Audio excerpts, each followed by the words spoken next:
महाराजा के गढ़ में राजा की सेंध। जी हाँ, चुनावी विधानसभा वर्ष में अब नेताओं ने अपनी चुनावी भूमिका बनानी शुरू कर दी है। इसी को लेकर आज पूर्व मुख्यमंत्री दिग्विजय सिंह ने पत्रकार वार्ता की और कहा कि ज्योतिरादित्य सिंधिया ने कांग्रेस छोड़कर अपने पैर पर खुद कुल्हाड़ी मारी है। विधायकों का सौदा पट गया और सरकार गिर गई। भाजपा दोहरे चाल चरित्र की पार्टी है और इसके शासन में कई तरह के कांड देखने को मिले हैं। पैसे से चुनाव नहीं जीता जा सकता, मगर विधायक जरूर खरीदे जा सकते हैं। तो आइए सुनते हैं आखिर दिग्विजय सिंह ने क्या कुछ कहा। पदार्थ का तस्करी करते हैं, काला धन की तस्करी करते हैं, उनकी तुलना बजरंगबली के साथ कर दी। बात साफ है, पूरे प्रदेश में भयंकर भ्रष्टाचार फैला हुआ है और उस पर आज तक कोई कार्रवाई नहीं हुई। डंपर कांड, व्यापक कांड, ई टेंडरिंग कांड, आपके पोषण आहार में घपला, बच्चों के यूनिफॉर्म में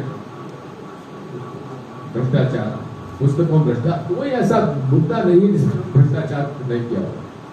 और इसमें भी अब आपदा में अवसर ढूंढ रहे, मूर्तियां गिर रही, आपदा है। अब उसमें अवसर एक जैसे टेंडर करेंगे और टेंडर करेंगे तो फिर कमीशन खाएंगे। बात यह है कि पूरे तरीके से आज प्रदेश में हाहाकार मची हुई है। किसान परेशान, किसानों का कर्जा माफ हम लोग कर रहे थे, कहते कर्जा माफ नहीं हुआ। अरे शिवराज सिंह चौहान के खुद के गांव जैत में उनके रिश्तेदारों का कर्जा होकर हमने सूची उनको दे दी। जयवर्धन के प्रश्न के ऊपर विधानसभा में स्वीकार किया, सरकार ने कहा कर्जा माफ हुआ 27 लाख के ऊपर। तो कितना झूठ बोलोगे भाई। जीएसटी जो है पक्की जीएसटी लाई थी और जीएसटी में व्यापारियों को कितनी मुसीबत हो रही है ये आप सब यहाँ के अशोकनगर के व्यापारी जानते हैं। ये हमारा व्यापारिक केंद्र है पूरे इलाके में अशोकनगर, और यहाँ की दिक्कत परेशानियों को हम लोगों से चर्चा होती रहती है। बात वही है कि बड़े बड़े लोगों के कॉर्पोरेट्स के तो वन टाइम सेटलमेंट में लाखों करोड़ रुपए माफ हो रहे। मोदी जी के राज में 12.5 लाख करोड़ का कर्जा माफ हुआ बड़े बड़े कॉर्पोरेट्स का। कोई छोटा और मध्यम व्यापारी का एक पैसा भी माफ हुआ तो बता दो, एक किसान का भी कर्जा माफ हुआ तो बता दो।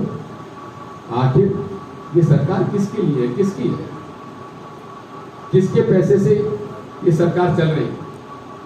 कर्जा लिए जा रहे हो, घी पीने के लिए कर्जा ले रहे हो, भ्रष्टाचार की कमाई करने के लिए कर्जा ले रहे हो।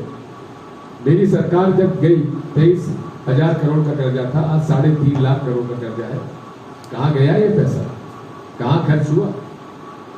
ये सारी बातें आज जनता जानना चाहती है और माहौल पूरी तरीके से कांग्रेस के पक्ष में है और सबक सिखाएगी। कोई प्रश्न कितनी सवाल अगर यहाँ से सिंधिया जी चाहिए तो मैं तो कम से कम जरूर करूँगा। जैसे कांग्रेस का आरोप था 35 करोड़ रुपया लेके एक कांग्रेस के विधायक बिके, कि इनकी जांच कराएंगे आपकी सरकार आने पे, पैसा कहाँ है? बात ये है कि सरकार तो आने दो, क्या क्या हम करेंगे वो आपको बाद में बताएंगे।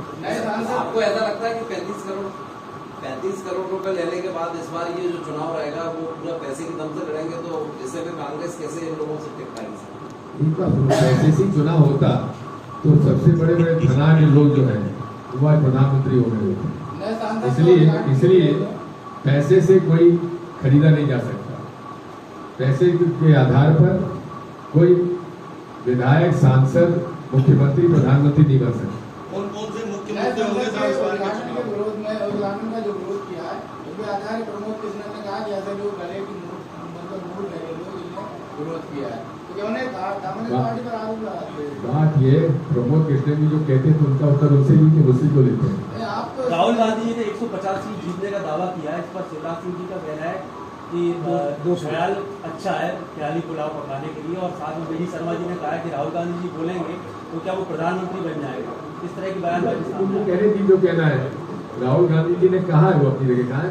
इस बार कितनी सीटें आ रही हैं कांग्रेस की, कितनी सीटें आ रही हैं? कांग्रेस की इस बार कितनी सीटें आ रही हैं?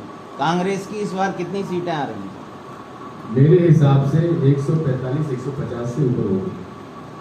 मैं ये कह रहा था कि अभी आपने जो घोषणा की है कि कमलनाथ जी ने कि उसने भी बेहतर योजना चलाने, मतलब उसके क्या प्लान है, मतलब आपकी अगर सरकार आए? प्लानिंग साफ है।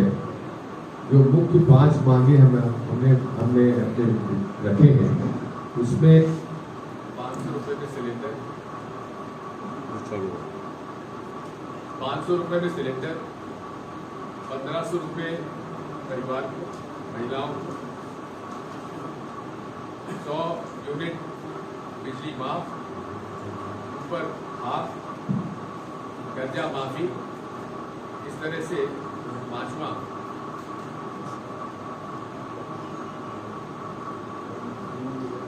तो पुरानी पेंशन, ओल्ड पेंशन स्कीम लागू करेंगे। 5 हमने वादे किए और उसके बाद चुनाव घोषणा पत्र हमारा होगा। कर्नाटक में बहुमत मिलने के बाद भी बहुत दिनों तक सीएम पद का जो चेहरा था क्लियर नहीं हो पाया।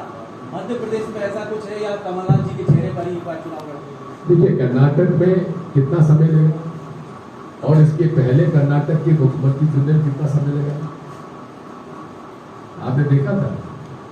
तो इसलिए आप इस बात, अशोकनगर पहले गुना में हुआ करता था, तब से हम आना जाना मेरा रहा। फिर सिंधिया जी के आने के बाद यहाँ से मेरा आना जाना कमासी हो गया, क्योंकि उनको लगता था दखल अंदाजी में करता हूँ, इसलिए। लेकिन अशोकनगर के लोगों का प्यार जो मुझे मिला वो अमिट है। जब जिला बनाने का मौका आया, मुझे याद है मुल्तान सुराना जी के ज़माने से इस बात को मांग की जा रही थी और हमने अशोकनगर को जिला बनाया।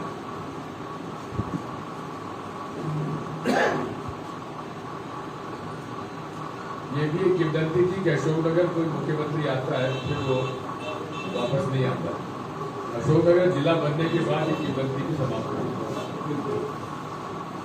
आदरणीय साथियों, यहाँ के जो माननीय विधायक हैं वो पिछड़ा वर्ग भी है, अनुसूचित जाति के भी हैं। अब यही तय नहीं कर पा रहे वो किस वर्ग के। पूरे तरीके से, और उसमें गलती हम लोग की भी है, कांग्रेस पार्टी की गलती है, ये बात जानती हो कि उसको हम लोगों ने टिकट दिया, जिसकी वजह से यहाँ वो जीते,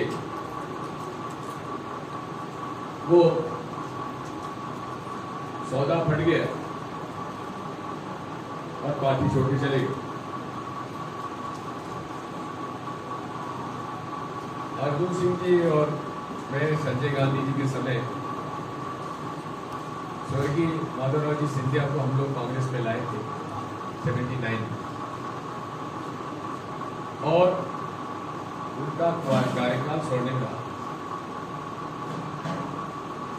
हमें युद्धराज सिंधिया जी से बड़ी उम्मीदें थी और मैं काफी मेहनत भी की, लेकिन ये उम्मीद नहीं थी कि वो पार्टी छोड़कर हमें धोखा देकर चले जाए। क्या कारण हुआ?